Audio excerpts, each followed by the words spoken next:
Hello everyone, welcome to my YouTube channel. Assistant teacher की post निकले हुए हैं, तो चलिए देखते हैं कौन से सब्जेक्ट में असिस्टेंट टीचर का पोस्ट निकले हुए हैं। ठीक है, तो पहले आपका आता है असिस्टेंट मास्टर मैथ्स। तो यहाँ पे जितने सारे पोस्ट निकले हुए हैं सभी का जो सैलरी है वो 1,42,000 प्लस के हिसाब से है। ठीक है, तो यहाँ पे आपका असिस्टेंट मास्टर मैथ्स में है। देन आता है असिस्टेंट मास्टर बायोलॉजी। ठीक है, सभी का देखो लेवल 7 का पे लेवल है। ओके, देन आता है assistant master physics and next में आता है असिस्टेंट मास्टर इंग्लिश। ठीक है, अब ये ग्रुप जो है ग्रुप बी का पोस्ट है एंड सभी में जो जो पोस्ट मैंने बताया maths biology physics and English में, तो सभी में जो पोस्ट है एक एक करके पोस्ट दिया हुआ है। कैटेगरी वाइज डिवीजन है यहाँ पे डिस्ट्रीब्यूशन। जैसे अनरिजर्व कैटेगरी में 1 पोस्ट है। ठीक है, जो असिस्टेंट मास्टर मैथ्स है।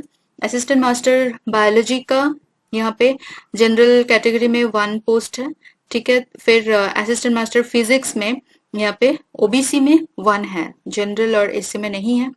ठीक है, उसके बाद आपका आता है असिस्टेंट मास्टर इंग्लिश में एससी का 1 पोस्ट है। जनरल एंड ओबीसी में कोई पोस्ट खाली नहीं है।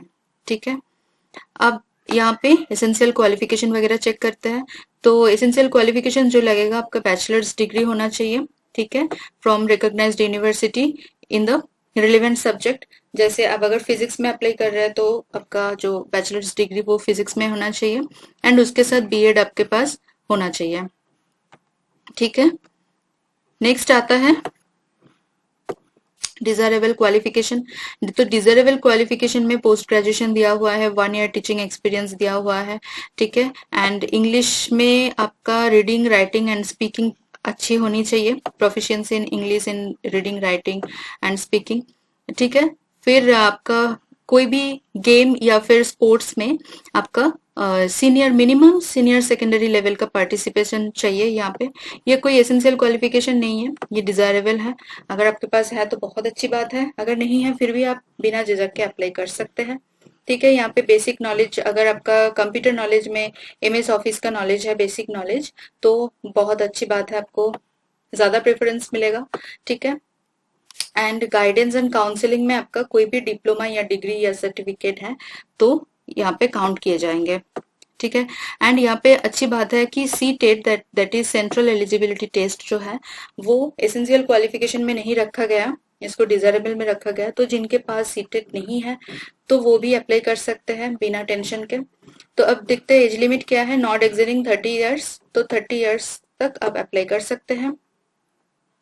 अब कुछ कुछ रिलैक्सेशन है, जैसे आपका जो SC ST कैंडिडेट्स हैं तो उनको मिलेगा 5 इयर्स का रिलैक्सेशन। ठीक है, एंड ओबीसी कैंडिडेट का आपका मिलेगा 3 इयर्स का relaxation and next PH candidate जो है उनको 10 इयर्स का मिलेगा। ठीक है, एंड यहाँ पे एक सर्विसमैन का है, एक सर्विसमैन को जो एग्जिस्टिंग गवर्नमेंट रूल के हिसाब से जो रिलैक्सेशन होता है वो मिल जाएगा। तो यहाँ पे नेक्स्ट आता है एप्लीकेशन फी। तो एप्लीकेशन फी आपको डिमांड ड्राफ्ट में भेजना पड़ेगा। ठीक है, तो उसके लिए 100 रुपीज लगेगा। तो 100 रुपीज आपका देना पड़ेगा यूआर एंड ओबीसी कैटेगरी के लिए, that is general and OBC category के लिए, एंड 50 रुपीज लगेगा SC ST वालों के लिए। ठीक है, एंड अगर एक सर्विसमैन कैटेगरी में आप बिलोंग करते हैं तो फिर आपका कोई फीस नहीं लगेगा। ठीक है, नो फी। ठीक है,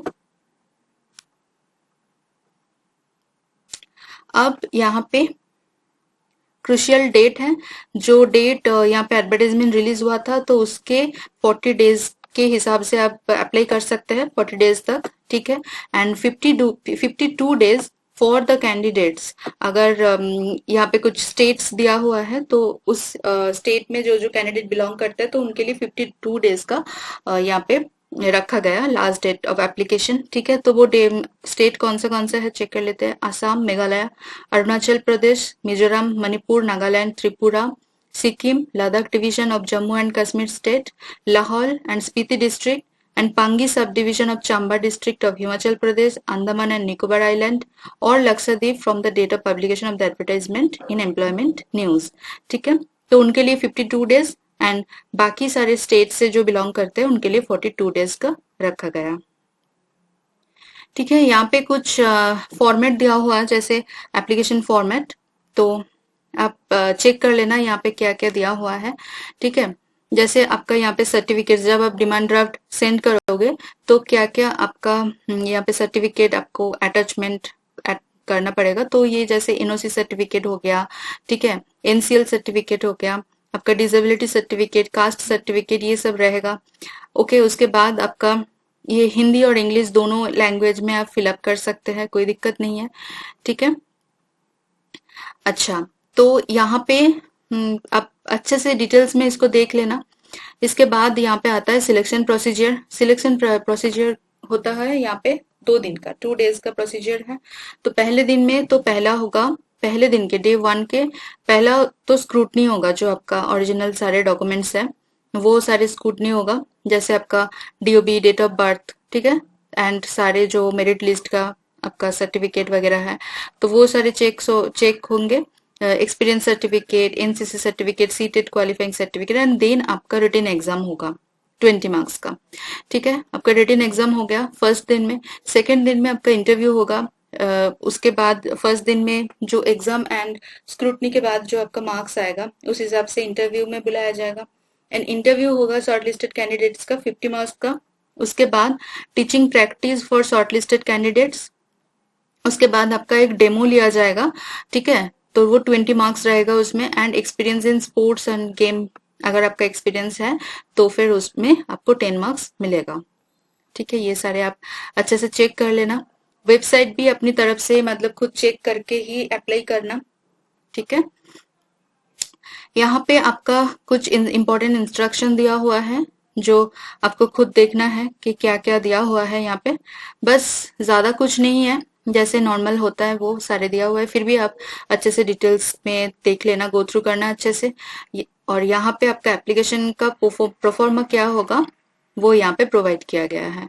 ठीक है, फॉर्मेट जो है यहाँ पे दिया गया। ठीक है, तो ये कास्ट सर्टिफिकेट का फॉर्मेट क्या होगा, कैसे कैसे आप अप्लाई करेंगे, तो सारा सब कुछ दिया हुआ है। अच्छा, यहाँ पे जो इंस्ट्रक्शन है ये सारे ना अच्छे से चेक करना, क्योंकि यहाँ पे फोटोग्राफ का साइज वगैरह एंड आपका जो आप अप्लाई करोगे तो उसका ब्लैक पेन होना चाहिए, क्या होना चाहिए, ब्लू पेन होना चाहिए, वो सारा सब कुछ यहाँ पे दिया हुआ है। ठीक है, अब चलिए देखते हैं कि कहाँ से आपको ये एडवर्टाइजमेंट मिलेगा। तो पहले तो आपको ऑफिशियल नोटिफिकेशन में जाना पड़ेगा। ये जो एडवर्टाइजमेंट है ये राष्ट्रीय मिलिट्री स्कूल का एडवर्टाइजमेंट है। तो यहाँ पे अगर आप ऑफिशियल वेबसाइट में क्लिक करेंगे तो आपको ऑफिशियल वेबसाइट जो है वो खुल जाएगा। ठीक है, ये रहा राष्ट्रीय मिलिट्री स्कूल्स। तो आप अच्छे से वेबसाइट को अपनी तरफ से अच्छे से चेक कर लेना। उसके बाद यहाँ पे थोड़ा सा स्क्रॉल डाउन करेंगे तो मिल जाएगा यहाँ पे न्यूज में आपका यहाँ पे चेक करना पड़ेगा। एक आएगा आरएमएस ढोलपुर करके। ठीक है, थोड़ा सा आपको वेट करना पड़ेगा यहाँ पे, क्योंकि यहाँ पे व्यू ऑल का ऑप्शन नहीं है तो थोड़ा दिक्कत रहेगा।